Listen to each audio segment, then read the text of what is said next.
ശ്രീ ഗണേശ ശാരദാ ഗുരുഭ്യോ നമഃ. അസ്മദ്ഗുരുചരണാരവിന്ദാഭ്യാം നമോ നമഃ. ആദിത്യാദി നവഗ്രഹ ദേവതാഭ്യോ നമഃ. Here the Horashastra Brihajjatakam 24th chapter Nashtajadakam. ആധാന ജന്മാപരിബോധകാലേ സംപൃച്ഛതോ ജന്മവദേദ്വിലഗ്നാത് പൂർവാപരാർത്ഥേ ഭവനസ്യ വിദ്യാത് ധാനാവുദം ദക്ഷിണഗേ പ്രസൂതിം. ആധാന ജന്മാപരിബോധകാലേ സംപൃച്ഛതോ ജന്മവദേദ്വിലഗ്നാത് പൂർവാപരാർത്ഥേ ഭവനസ്യ വിദ്യാത് ധാനാവുദം ദക്ഷിണഗേ പ്രസൂതിം. ലഗ്നത്രികോണേഷു ഗുരുസ്ത്രിഭാഗൈഃ വികൽപ്യ വർഷാണി വയോനുമാനാത് ഗ്രീഷ്മോർക്കലഗ്നേ കഥിതാസ്തു ശേഷൈഃ അന്യായനർത്താവൃതുരർക്കചാരാത്. ലഗ്നത്രികോണേഷു ഗുരുസ്ത്രിഭാഗൈഃ വികൽപ്യ വർഷാണി വയോനുമാനാത് ഗ്രീഷ്മോർക്കലഗ്നേ കഥിതാസ്തു ശേഷൈഃ അന്യായനർത്താവൃതുരർക്കചാരാത്.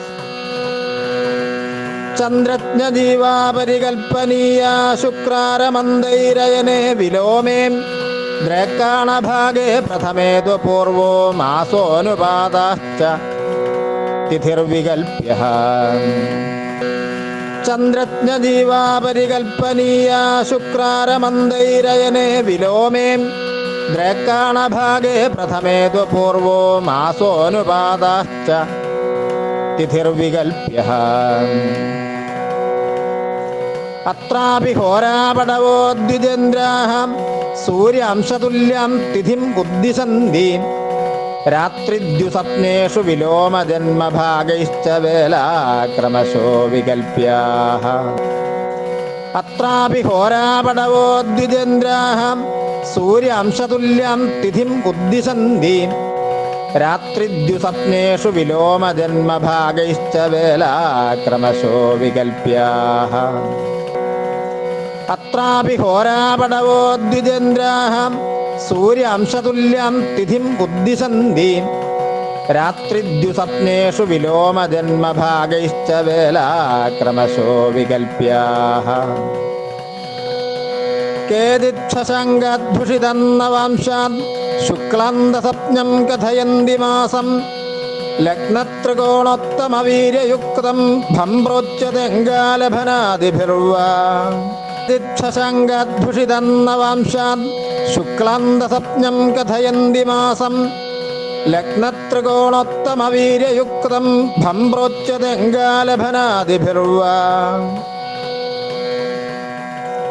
യാവദ്ഗതശീതകരോ വിലഗ്നാത് ചന്ദ്രാദ്വദേത് താവതി ജന്മരാശിം മീനോദയേ മീനയുഗം പ്രതിഷ്ഠം ഭക്ഷ്യാഹൃതാകാരരുതൈശ്ച ചിന്യം. യാവദ്ഗതശീതകരോ വിലഗ്നാത് ചന്ദ്രാദ്വദേത് താവതി ജന്മരാശിം മീനോദയേ മീനയുഗം പ്രതിഷ്ഠം ഭക്ഷ്യാഹൃതാകാരരുതൈശ്ച ചിന്യം. ഹോരാനവാംശപ്രതിമം വിലഗ്നം ലഗ്നാദ്രവീർയാവതി വാ ദൃഗാണേ തസ്മാദ്വദേത്താവതി വാ വിലഗ്നം പ്രഷ്ടുപ്രസൂതാ വിധി ശാസ്ത്രമാഹ. ഹോരാനവാംശപ്രതിമം വിലഗ്നം ലഗ്നാദ്രവീർയാവതി വാ ദൃഗാണേ തസ്മാദ്വദേത്താവതി വാ വിലഗ്നം പ്രഷ്ടുപ്രസൂതാ വിധി ശാസ്ത്രമാഹ.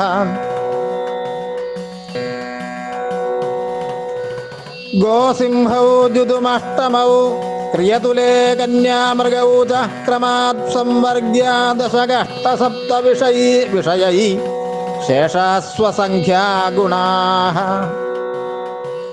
ജീവാരസ്ഫുജിത ഇന്ധവാ പ്രഥമവത് ശേഷാഗ്രഹ സൗമ്യവത് രാശീനാം നിയതോ വിധി ഗ്രഹയുതേ കാര്യാച തദ്വർഗണ.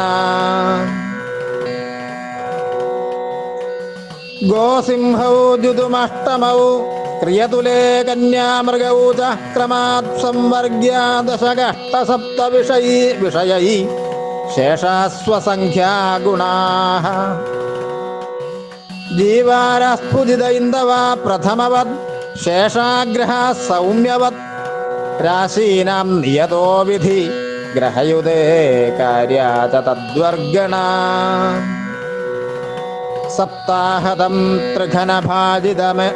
त्रिघनभाजितशेषमृक्षं दत्त्वाथवा नवविशुद्ध्य नवाधवास्मात् एवं कलत्रसहजात्मजशत्रुभेद्य प्रष्टुर्वदेत् उदयराशिवसेन तेषां सप्ताहतं त्रिघनभाजितशेषमृक्षं दत्त्वाथवा नवविशुद्ध्य नवाधवास्मात् एवं कलत्रसहजात्मजशत्रुभेद्य प्रष्टुर्वदेत् उदयराशिवसेन तेषाम्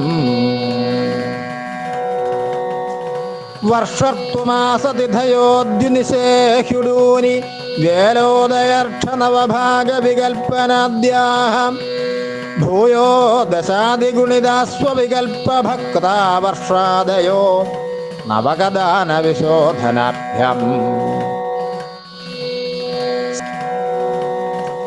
वर्षर्तुमासतिथयोद्युनिषेह्युडूनि वेलोदयर्क्षनवभागविकल्पनाद्याः भूयो दशादिगुणिदास्वविकल्पभक्ता वर्षादयो नवकदानविशोधनाभ्याम्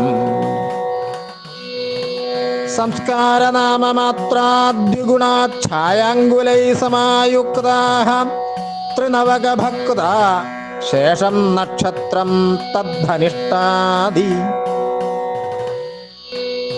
संस्कारनाममात्राद्विगुणाच्छायाङ्गुलैः समायुक्ताः त्रिनवकभक्ता शेषं नक्षत्रं तद्धनिष्टादि द्वित्रिचतुर्दश तिथि सप्तत्रिगुणानवष्टचैन्द्रियाद्यां पञ्चदशघ्नास्तद्दिग्मुखान्विताभं धनिष्टादि द्वित्रिचतुर्दश तिथि सप्तत्रिगुणानवष्टचैन्द्रियाद्यां पञ्चदशघ्नास्तद्दिग्मुखान्विताभं धनिष्टादि इति नष्टजातकमिदं बहुप्रकारं मया विनिर्दिष्टं ग्राह्यमतः सच्छिष्यै परीक्षयत्नाद् यथा भवति इति नष्टजातकमिदं बहुप्रकारं मया विनिर्दिष्टं ग्राह्यमतः सच्छिष्यै परीक्षयत्नाद् यथा भवति. Thus ends the 24th chapter Nastajataka or Unknown Horoscopes of Brihajataka Hora Shastra by Virahamihira Acharya. The detailed methods to construct horoscope based on Kori time were detailed in this chapter. Please see, study and share this knowledge to maximum. Thank you.